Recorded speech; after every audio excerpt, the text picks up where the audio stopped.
Welcome to this lecture on the historical foundations of education in the United States, spanning from colonial America to Reconstruction. This session includes interactive components designed to engage you with the material. Throughout the video, you will notice hotspots appearing on the screen. Click on these to access additional information about the topics being covered. You will also be required to answer questions as you progress through the presentation. Completing this interactive video is your ticket to accessing the discussion board for this week. Enjoy the learning experience.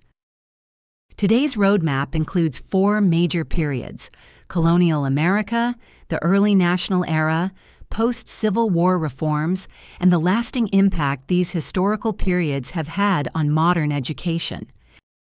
As a reminder, the Module 1 objective is to recognize past influences, both events and individuals, and connect them to the present-day educational system.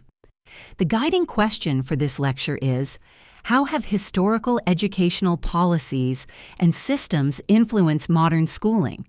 Keep this question in mind as we go through the different time periods discussed today. Let's begin with colonial America. The Old Deluder Satan Law of 1647 was the first educational law in Massachusetts and required literacy for religious purposes. However, education at the time was largely limited to free white males. Women, enslaved people, and lower-class citizens were excluded. The Federalists advocated for mass schooling to build a strong national identity, while the Anti-Federalists favored local control over education, believing it should be handled at the community level.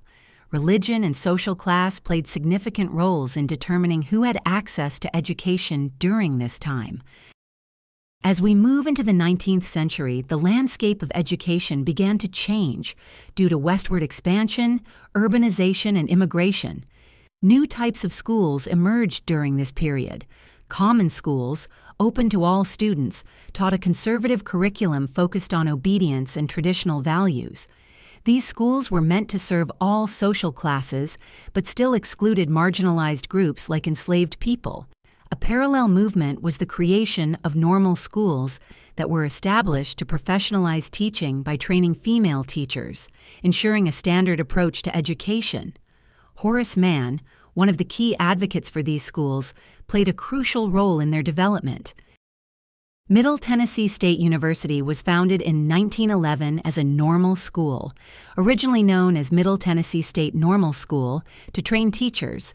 This followed efforts by state officials to establish teacher preparation programs, starting as early as 1855, which were disrupted by the Civil War.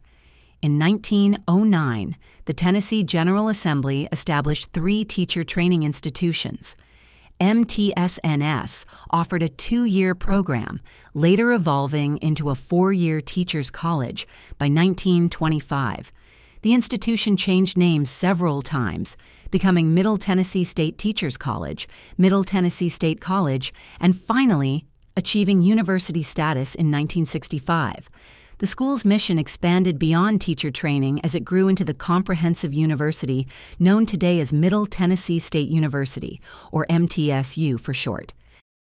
Following the Civil War, there were significant educational reforms. The Freedmen's Bureau established over 1,000 schools across the South to educate formerly enslaved African Americans. However, Southern states found ways to maintain segregated, unequal schooling systems through loopholes. African Americans, understanding the importance of education for empowerment, built their own schools to counter these inequities and secure access to learning despite ongoing segregation. 2 key types of schools emerged during the post-Civil War era. Industrial schools like Booker T. Washington's Tuskegee Institute focused on vocational training for Black Americans. Washington believed that learning a trade was more important for participation in society than political rights. W.E.B. Du Bois, however, strongly disagreed with Washington's approach. He argued that African Americans should seek full civil and political equality, rather than settle for vocational training.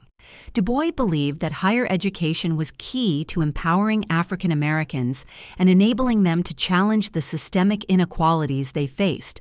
Native American boarding schools were also established with the goal of assimilating indigenous children into white Protestant culture. These schools often used harsh methods to erase Native traditions, representing a stark conflict between cultural preservation and forced assimilation.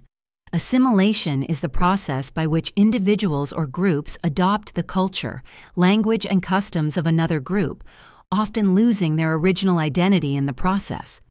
In educational contexts, assimilation often refers to efforts to make minority groups conform to the dominant culture. In this case, forcing indigenous populations to conform to white Protestant culture. Looking at the lasting impact, we can see that educational policies from these periods were shaped by politics, religion, and social hierarchy. These historical policies created persistent inequities in access and quality of education, issues we still grapple with today. Modern education faces challenges of access, equity, and the legacy of segregation. To close, I'd like you to reflect on how these historical foundations continue to affect contemporary schooling. Consider who has access to quality education today, and think about how different social, racial, and economic groups are affected. These reflections are key as you begin to analyze the complexities of modern education systems.